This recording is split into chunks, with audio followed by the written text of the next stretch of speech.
First test 2023 मैंने सोचा कि क्यों ना आप लोगों से भी शेयर किया जाए कि विज़न आईएएस के कैसे टेस्ट के लेवल है। आप सभी को पता है कि यूपीएससी में अगर आपको प्रीलिम्स क्लियर करना है देन आपको टेस्ट लगाने पड़ेंगे और विज़न के आईएएस के टेस्ट अच्छे होते हैं। It's up to the level. यहाँ पे गाइस सिलेबस बता रहा है कि हमारा पॉलिटिकल सिस्टम है इंडियन कॉन्स्टिट्यूशन में preamble, UTs and fundamental and DPSP, basic structure and 9, 10 and 11 and Laxmikanth पढ़ना है। See there is instructions what to do or not. Consider the following statement with respect to freedom of religion inherent in the constitution. So guys, I've done already 30 questions before, one day before. I'm unable to make that video, but today I'm onwards giving my test. See, here the test begins. I think I've done 38 number. No.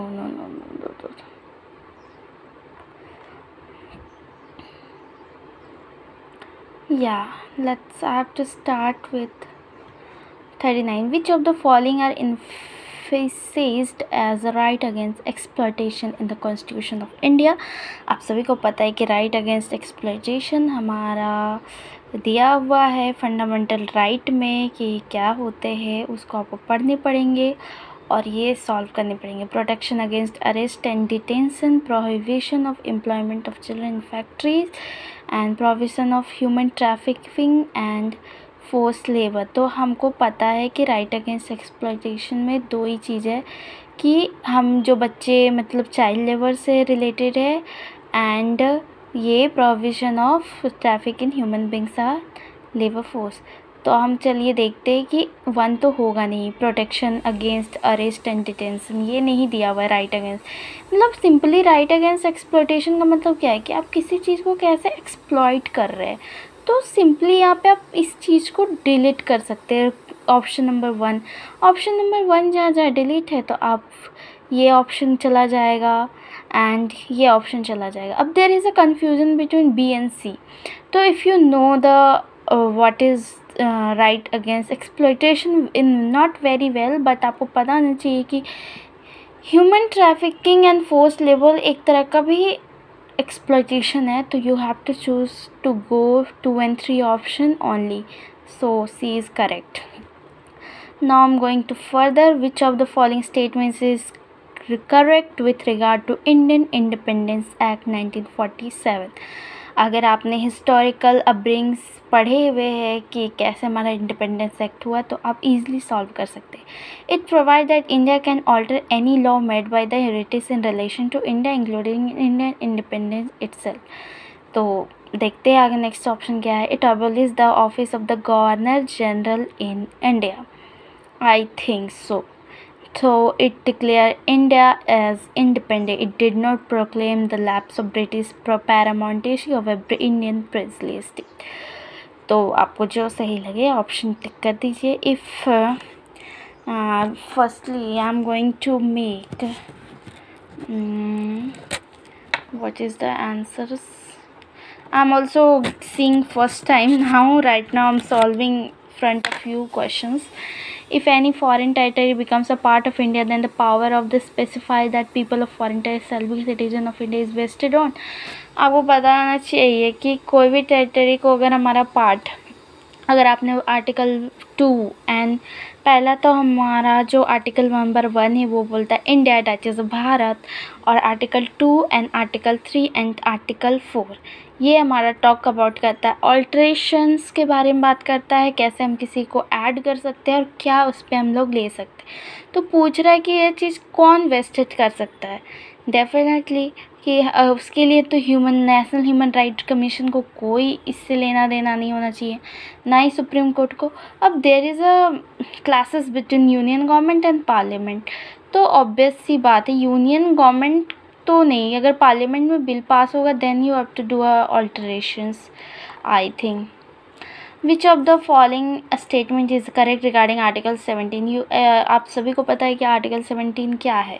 Article 17 is regarding to the untouchability. It abolishes untouchability in practice in any form, right? Untouchability has been defined under Article 17. It is also correct. It is available only against the state. देखिए यहाँ पे हमारा statement 3 number, it is available only, 1 second guys, just हाँ, it is available only the state. No no no, आपको 3 हटाने हैं तो हमारा सी ऑप्शन कट जाता है, ठीक है। सी ऑप्शन हमारा कट गया, देन हम 3 एलिमिनेट कर दिए। It is implemented by protection of civil right act 1955। If you know the answer then tick. देखिए यहाँ पे आपको वन थिंग मेजर्स करने पड़ेंगे कि क्या चीज़ सही है और क्या नहीं। आपको पता होना चाहिए कि सिंपली यहाँ पर लिखा हुआ है कि इट इज़ अनटचेबिलिटी, हमारा एबॉलिश हो जाता है अनटचेबिलिटी इन एनी फॉर्म, और हैज़ बिन डिफाइन, यहीं पे डिफाइन किया गया क्या होता है अनटचेबिलिटी। ऑब्वियस सी बात है, हमारा ऑप्शन ए होना चाहिए। आप सभी ने पढ़ा होगा डार्क जीनोम के बारे में। Often seen in the news refers to dark genome. क्या होता है? those region of DNA of which we have minimal knowledge, and dark genome is the concept of science and tech। मैंने उसको science and take के current affairs में पढ़ा था, और आपको भी पता होना चाहिए कि वो कैसे करना है। तो देखिए, ठीक है, the DNA microbes living in harsh environment like under sea and condition, those sequence of DNA which have altered through genetic engineering। हाँ, आई थिंक सी ऑप्शन तो होना चाहिए। The unaffected DNA found in the preserve dead bodies. Dark genome का मतलब ये नहीं थोड़ी कि डेड बॉडीज़ के बारे में बोल रहा है। तो आप ऐसे ऑप्शन पढ़ के, अब देखिए हमारा आता है क्वेश्चंस की, consider following statement regarding state public service commission. State public, जैसे हमारा जो PCS होता है उसको हम लोग बोलते हैं state public service commission. One of the member of the commission should be person, oh guys परेशान कर रहा है हमारा मेरा laptop. Person from SC and ST, obviously member of the SPSC can be removed by the governor of respective state। तो आपको क्या लगता है स्टेट पब्लिक सर्विस में मेंबर ऑफ ST या SC के बारे में बोला है कि गवर्नर के बोला? आप देख लेना, लेकिन मुझे तो लग रहा है नाइदर 1 और 2 नॉट 2 होना चाहिए, क्योंकि स्टेट पब्लिक सर्विस कमीशन का ये कास्टिज्म से क्या मतलब क्या है? I don't know, but which of the following commissions, एक minute, accepted language is the criteria for reorganization। आपने पढ़ा होगा हमारा जो लैंग्वेज के बेसिस पे हमारा रीऑर्गेनाइजेशन ऑफ स्टेट हुआ है, that is Andhra Pradesh. That is the first state that is reorganised as on the basis of the language. तो वहाँ पे आपको लिखा होगा Fazal Ali commission, Dhar commission and JP commission. तो आई थिंक मुझे तो लग रहा है कि JP कमीशन मैंने तो पढ़े है, मतलब पढ़े ही है समझिए। फजल अली तो आई एम डैम श्योर कि यही ऑप्शन होगा हमारा, Fazal commission I know, but there is a CND में आप चूज़ कर लीजिए, देख लीजिए, पढ़ना पड़ेगा आपको अच्छे से। Consider the following statement, chairperson of National Human Rights Commission। Guys, National Human Rights Commission is very much in news। National Human Rights Commission it is a statutory body। आप पढ़ लेना यहाँ पे। Only the President of India can remove the chairperson of Only the President of India can remove the chairperson of NHRC, but President can be वो president क्या कर सकते हैं? वो सलाह ले सकते हैं प्रधानमंत्री से, सुप्रीम कोर्ट के जज से, क्योंकि वहाँ पे मेंबर्स होते हैं। तो आपको इस चीज़ के लिए केयरफुल होना चाहिए। I think there is a one option, because only the president can remove the chairperson is not possible। President must have to aid and advise with the prime minister and supreme court of judges and all। A religious denomination must satisfy with the following necessary condition in order to exercise the freedom to manage a religious affair under Article 26। आपने पढ़ा होगा religious affair के बारे में 25, 26, 27, 28।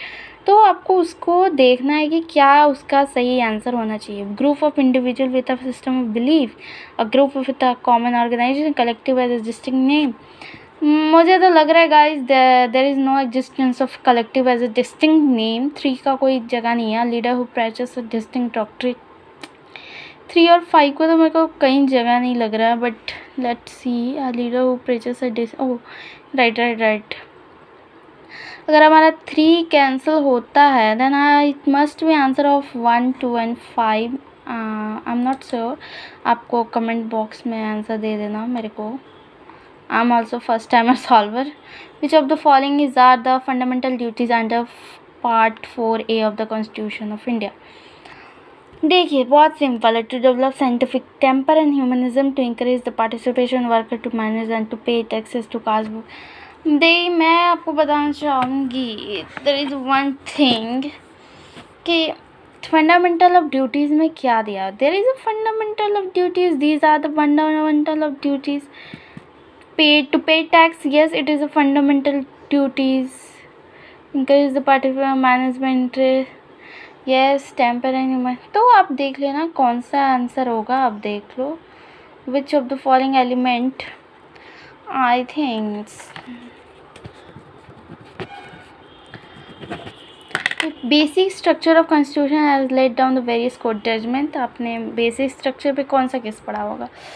वो यार guys मुझे तो आप जो भी मतलब बहुत ही फेमस केसेस है, बेसिक स्ट्रक्चर ऑफ डॉक्ट्रिन को आप चेंज कर सकते हो या नहीं।